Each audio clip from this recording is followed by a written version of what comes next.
A ver, ¿qué toca hacer el día de hoy?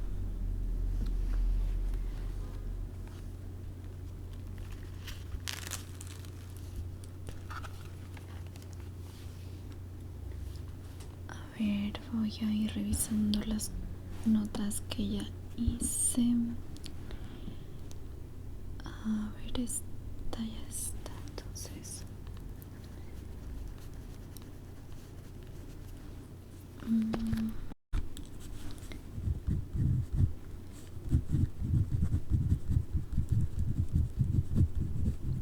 Listo, está, ya está. Ahorita me faltaría hacer. Ok, sería copiar, transcribir,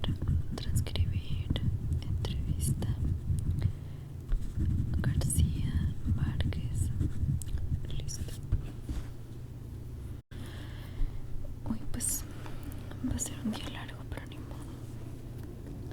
A ver, derecha, izquierda, left. No, esta es la derecha. A ver, left y derecha, ok.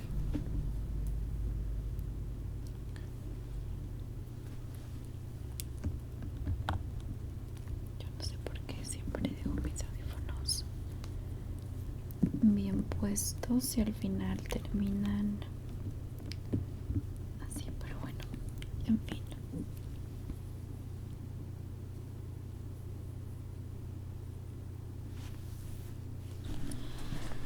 Ok, iniciar una nueva nota. Esta se va a llamar, a ver el título, 100 años de soledad, ok. Cuerpo. Y luego grabación, no, esta no. Lectura.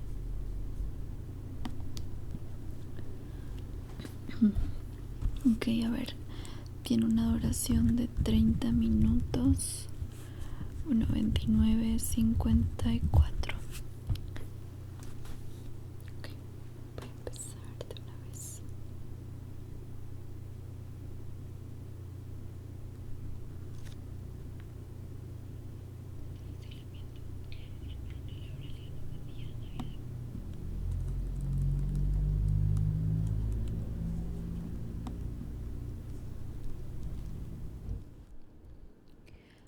Muchos años después, frente al pelotón de fusilamiento, el coronel Aureliano Buendía había de recordar aquella tarde remota en que su padre lo llevó a conocer el hielo. Macondo era entonces una aldea de 20 casas de barro y caña brava, construidas a la orilla de un río de aguas diáfanas que se precipitaban por un lecho de piedras pulidas, blancas y enormes como huevos prehistóricos. El mundo era tan reciente que muchas cosas carecían de nombre, y para mencionarlas había que señalarlas con el dedo. Todos los años, por el mes de marzo, una familia de gitanos desarrapados plantaba su carpa cerca de la aldea, y con un grande alboroto de pitos y timbales daban a conocer los nuevos inventos. Primero llevaron el imán. Un gitano corpulento, de barba montaraz, y manos de gorrión, que se presentó con el nombre de Melquíades, hizo una truculenta demostración pública de lo que él mismo llamaba la octava maravilla de los sabios alquimistas de Macedonia. Fue de casa en casa arrastrando 2 lingotes metálicos, y todo el mundo se espantó al ver que los calderos, las pailas, las tenazas y los anafes se caían de su sitio, y las maderas crujían por la desesperación de los clavos y los tornillos tratando de desenclavarse, y aún los objetos perdidos desde hacía mucho tiempo aparecían por donde más se les había buscado y se arrastraban en desbandada turbulenta detrás de los fierros mágicos de Melquíades. Las cosas tienen vida propia, pregonaba el gitano con áspero acento. Todo es cuestión de despertarles el ánima. José Arcadio Buendía, cuya desaforada imaginación iba siempre más lejos que el ingenio de la naturaleza y aún más allá del milagro y la magia, pensó que era posible servirse de aquella invención inútil para desentrañar el oro de la tierra. Melquíades, que era un hombre honrado, le previno: para eso no sirve. Pero José Arcadio Buendía no creía en aquel tiempo en la honradez de los gitanos, así que cambió su mulo y una partida de chivos por los 2 lingotes imantados.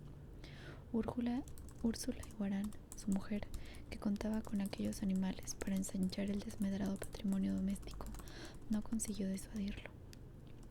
Muy pronto de sobrarnos dinero para empedrar la casa, replicó su marido. Durante varios meses se empeñó en demostrar el acierto de sus conjeturas. Exploró palmo a palmo la región, inclusive el fondo del río, arrastrando los 2 lingotes de hierro y recitando en voz alta el conjuro de Melquíades.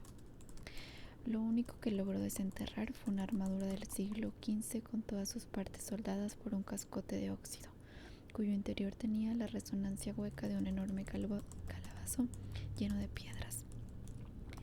Cuando José Arcadio Buendía y los 4 hombres de su expedición lograron desarticular la armadura, encontraron dentro un esqueleto calcificado que llevaba colgado en el cuello un relicario de cobre con un rizo de mujer. En marzo volvieron los gitanos. Esta vez llevaban un catalejo y una lupa del tamaño de un tambor que exhibieron como el último descubrimiento de los judíos de Ámsterdam. Sentaron una gitana en un extremo de la aldea e instalaron el catalejo a la entrada de la carpa. Mediante el pago de 5 reales, la gente se asomaba al catalejo y veía a la gitana al alcance de su mano. La ciencia ha eliminado las distancias, pregonaba Melquíades. Dentro de poco, el hombre podrá ver lo que ocurre en cualquier lugar de la tierra, sin moverse de su casa. Un mediodía ardiente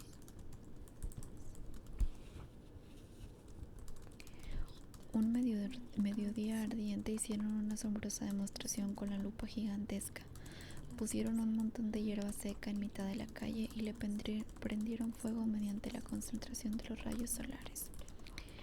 José Arcadio Buendía, que aún no acababa de consolarse por el fracaso de sus imanes, consiguió la idea de utilizar aquel invento como un arma de guerra.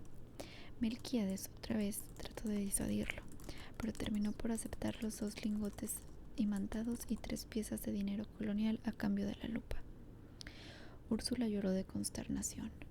Aquel dinero formaba parte de un cofre de monedas de oro que su padre había acumulado en toda una vida de privaciones y que ella había enterrado debajo de la cama en la espera de una buena ocasión para invertirlas.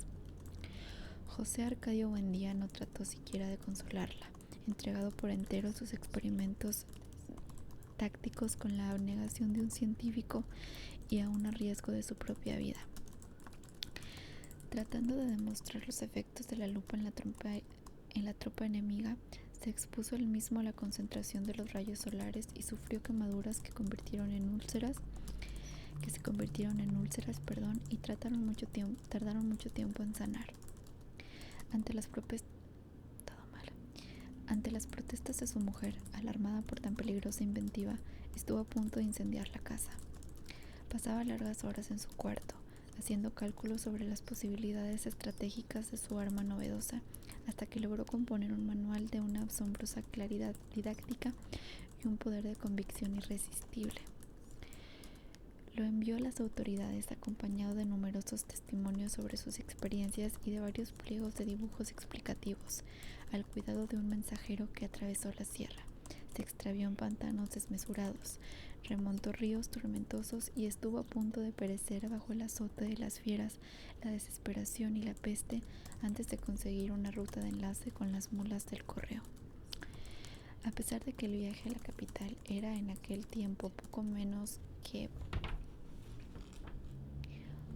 imposible, José Arcadio Buendía prometía intentarlo tan pronto como se lo ordenara el gobierno, con el fin de hacer demostraciones prácticas de su invento ante los poderes militares y adiestrarlos personalmente en las complicadas artes de la guerra solar. Durante varios años esperó la respuesta. Por último, cansado de esperar, se lamentó ante Melquíades del fracaso de su iniciativa, y el gitano dio entonces una prueba contundente de honradez. Le devolvió los doblones a cambio de la lupa, y le dejó además unos mapas portugueses y varios instrumentos de navegación. De su puño y letra escribió una apretada síntesis de los estudios del monje Herman, que dejó a su disposición para que pudiera servirse del astrolabio, la brújula y el sextante. José Arcadio Buendía pasó los largos meses de lluvia encerrado en un cuartito que construyó en el fondo de la casa para que nadie perturbara sus experimentos.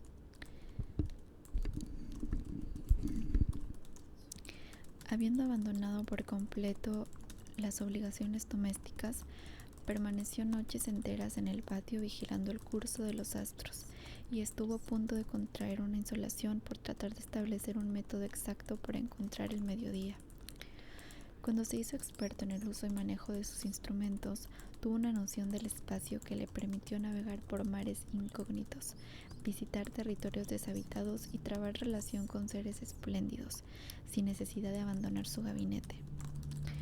Fue esa la época en que adquirió el hábito de hablar a solas, paseándose por la casa sin hacer caso de nadie, mientras Úrsula y los niños se partían el espinazo en la huerta cuidando el plátano y la malanga, la yuca y el ñame, la auyama y la berenjena.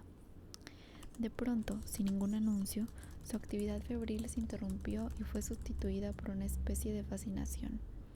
Estuvo varios días como hechizado, repitiéndose a sí mismo en voz baja un sartal de asombrosas conjeturas, sin dar crédito a su propio entendimiento.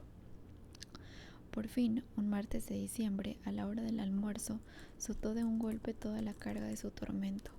Los niños habían de recordar por el resto de su vida la augusta solemnidad con que su padre se sentó a la cabecera de la mesa, temblando de fiebre, devastado por la prolongada vigilia y por el encorno de su imaginación, y le reveló su descubrimiento. La tierra es redonda como una naranja. Úrsula perdió la paciencia. Si has de volverte loco, vuélvete tú solo, gritó, pero no trates de inculcar a los niños tus ideas de gitano. José Arcadio Buendía, impasible, no se dejó amedrentar por la desesperación de su mujer, que en un rapto de cólera le destrozó el astrolabio contra el suelo. Construyó otro, reunió en el cuartito a los hombres del pueblo y les demostró, con teorías que para todos resultaban incomprensibles, la posibilidad de regresar al punto de partida navegando siempre hacia el oriente. Toda la aldea estaba convencida de que José Arcadio Buendía había perdido el juicio, cuando llegó Melquíades a poner las cosas en su punto. Exaltó en público la inteligencia de aquel hombre que por pura especulación astronómica había construido una teoría ya comprobada en la práctica, aunque desconocida hasta entonces en Macondo, y como una prueba de su admiración le hizo un regalo que había de ejercer una influencia terminante en el futuro de la aldea: un laboratorio de alquimia. Para esa época, Melquíades había envejecido con una rapidez asombrosa.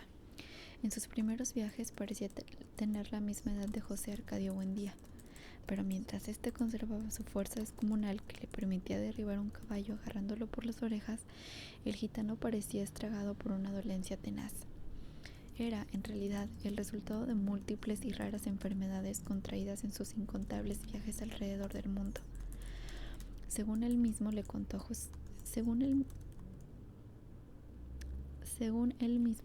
José Arcadio Buendía mientras lo ayudaba a montar el laboratorio, la muerte lo seguía a todas partes, husmeándole los pantalones, pero sin decidirse a dar el zarpazo final.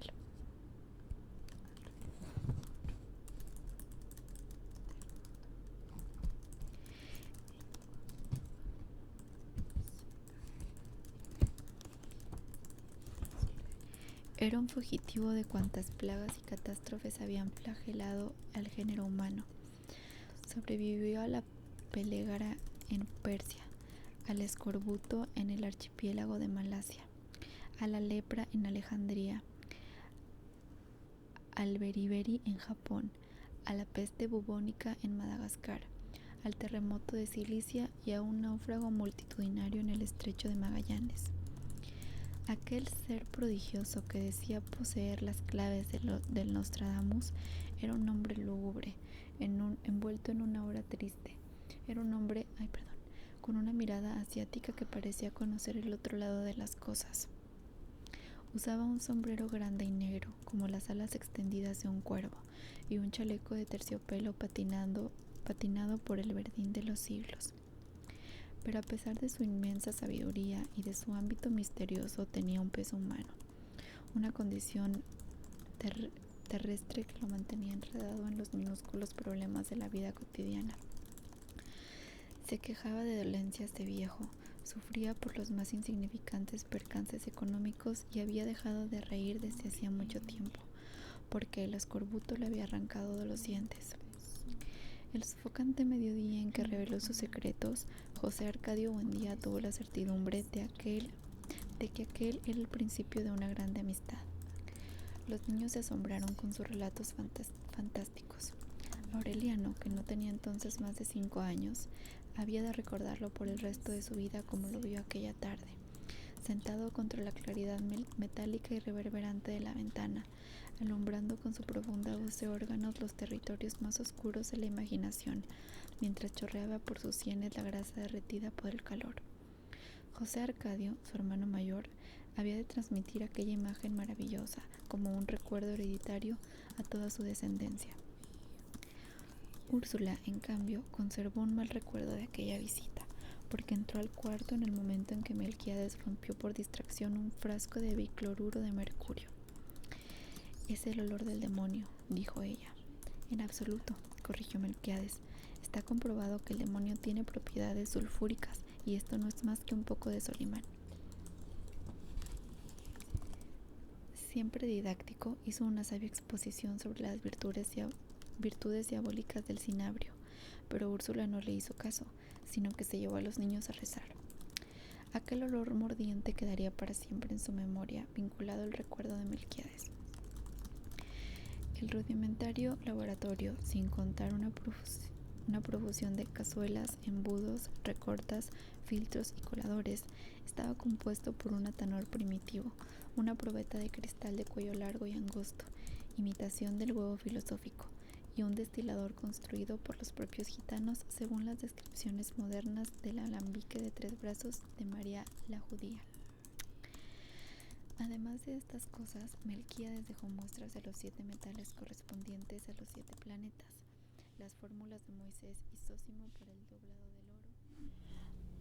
A ver, me quedé en el 14, 28 antes de que me hablaran. Entonces, ok, voy a empezar desde ahí. Estaba en... No, ya nada. Ok, 7 metales.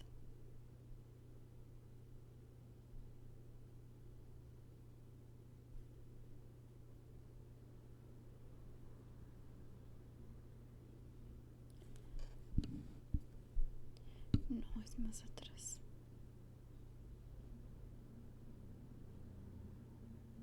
Aquí es.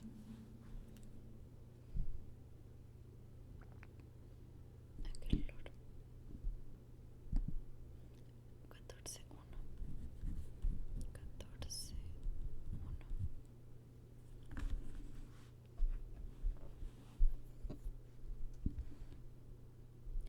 Aquel olor quedaría como era. Una serie de apuntes y dibujos sobre los procesos del gran magisterio, que permitían a quien supiera interpretarlos intentar la fabricación de la piedra filosofal. Seducido por la simplicidad de las fórmulas para doblar el oro, José Arcadio Buendía cortejó a Úrsula durante varias semanas para que le permitiera desenterrar sus monedas coloniales y aumentarlas tantas veces como era posible subdividir el azogue. Úrsula cedió, como ocurría siempre, ante la inquebrantable obstinación de su marido. Entonces José Arcadio Buendía echó 30 doblones en una cazuela y los fundió con raspadura de cobre.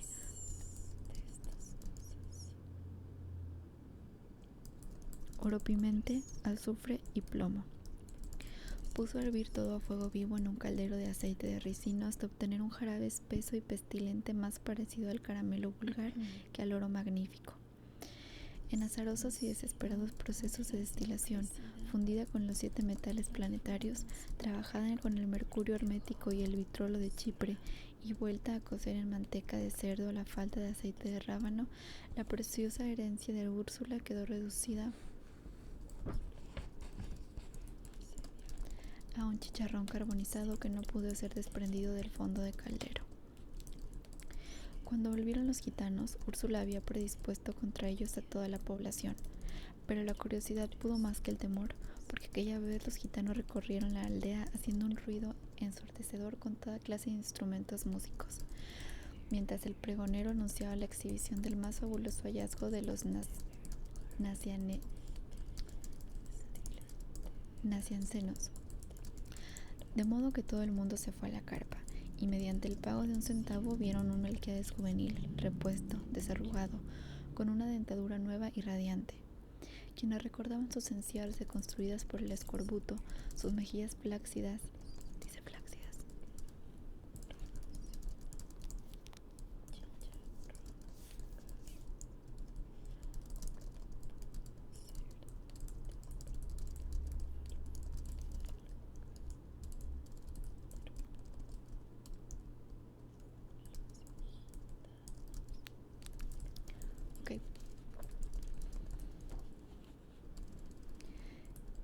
quienes recordaban sus encías destruidas por el escorbuto, sus mejillas flácidas y sus labios marchitos, se estremecieron de pavor ante aquella prueba terminante de los poderes sobrenaturales del gitano. El pavor se convirtió en pánico cuando Melquíades se sacó los dientes, intactos, engastados de las encías, y se los mostró al público por un instante fugaz en que volvió a ser el mismo hombre decrépito de los años anteriores, y se los puso otra vez y sonrió de nuevo con un dominio pleno de su juventud restaurada. Hasta el propio José Arcadio Buendía consideró que los conocimientos de Melquíades habían llegado a extremos intolerables. Pero experimentó un saludable alborozo cuando el gitano le explicó a solas el mecanismo de su dentadura postiza. Aquello le pareció a la vez tan sencillo y prodigioso que de la noche a la mañana perdió todo interés en las investigaciones de alquimia. Sufrió una nueva crisis de mal humor. No volvió a comer en forma regular y se pasaba el día dando vueltas por la casa. En el mundo están ocurriendo cosas increíbles, le decía Úrsula. Ahí mismo, al otro lado del río, hay toda clase de aparatos mágicos, mientras nosotros seguimos viviendo como los burros. Quienes lo conocían desde los tiempos de la Fundación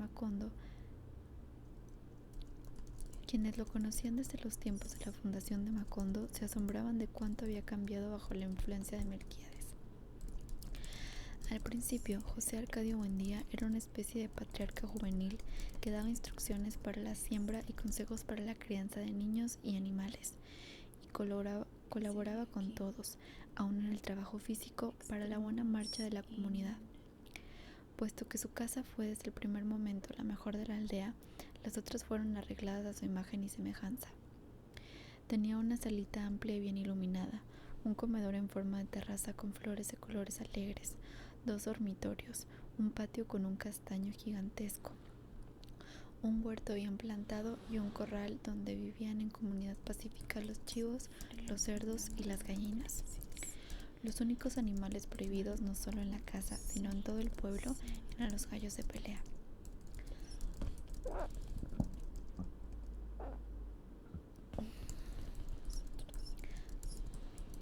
La laboriosidad de Úrsula andaba a la par con la de... Le voy a pausar aquí en el 1901 para tomar agua.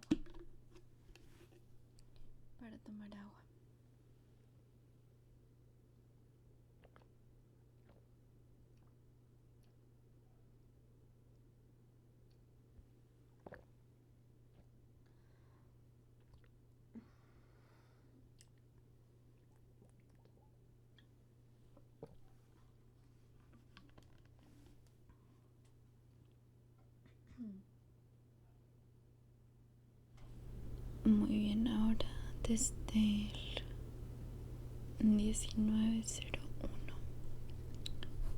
Listo.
Los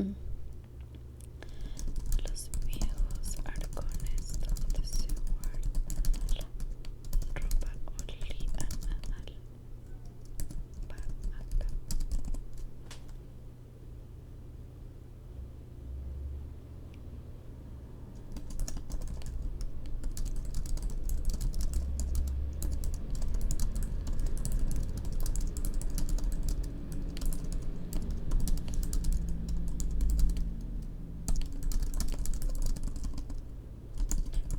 Nadie era menor.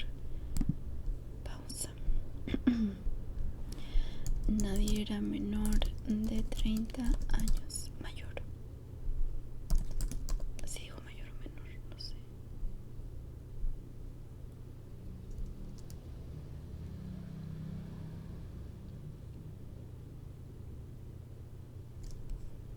Mayor. 21-14.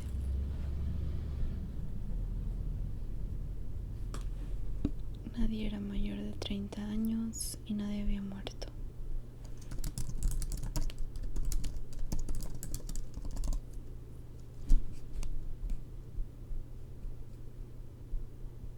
¿Dónde nadie?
pausa, por sus recuerdos más antiguos en aquel paraíso.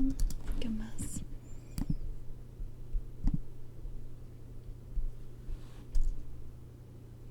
De humedad y silencio anterior al pecado original.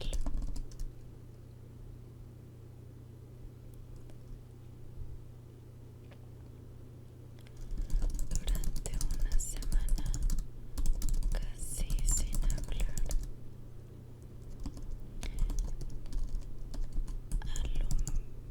alumbrados apenas por insectos.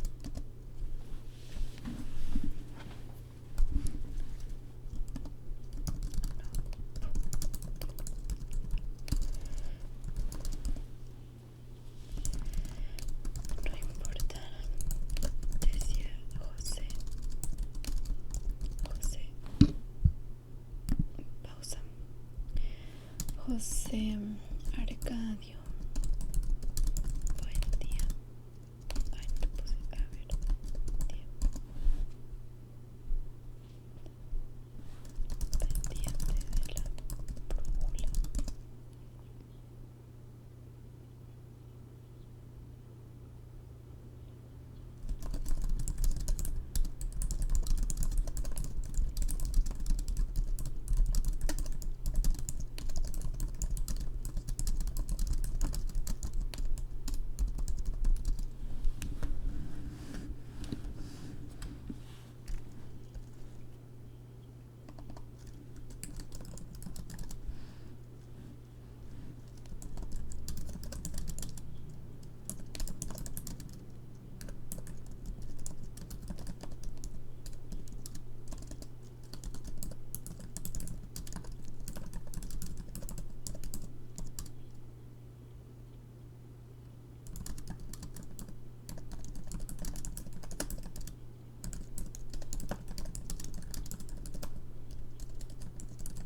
de la brújula.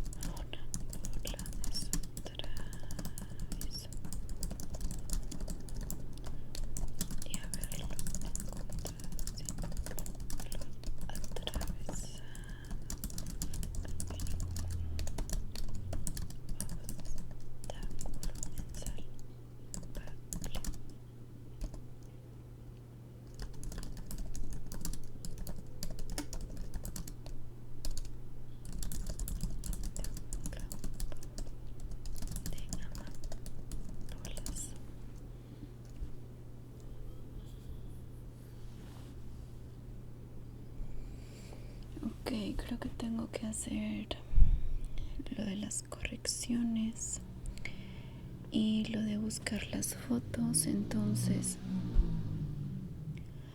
bueno, creo que tengo que hacer lo de las fotos y lo de las correcciones. Así que igual voy a pausar esto ahorita. Me quedé en el minuto. Ah, ya terminé. Ok, perfecto. Ay, qué bueno. Entonces ya ahorita me paso a hacer la redacción y a buscar las fotos de la nota pasada y hacerle las correcciones y luego hacer la carpeta.